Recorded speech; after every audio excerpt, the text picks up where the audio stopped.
maibsan ang pasanin ng taxpayer sa gitna ng hamon na kinahaharap ng bansa, Pangulong Ferdinand R. Marcos Jr. nagbigay ng isa pang buwan para sa paghahain ng income tax return sa BIR. Si Clazel Pardilla sa sentro ng balita.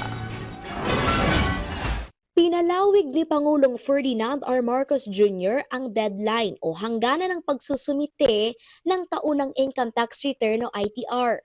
Mula sa dating April 15, binigyan ng karagdagang isang buwang palugit ng pamahalaan ang mga taxpayer.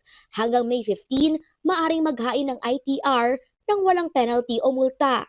Maaring mag-file at magbayad sa pamamagitan ng electronic platform ng Bureau of Internal Revenue o sa mga otorisadong bangko. Ayon kay Pangulong Marcos, layo nitong gawing mas magaan ang pagbabayad ng bawat Pilipino sa harap ng panahong ramdam ang pagtaas ng presyo ng langis. Pagsisiguro ng Presidente, ginagawa ang lahat para maibsan ang bigat sa pang-araw-araw na gastusin. Binigyan ng Agriculture Credit Policy Council ng loan payment moratorium ang mga kwalipikadong magsasaka at mangingisda. Maring ipagpaliban ang pagbabayad ng utang hanggang 1 taon.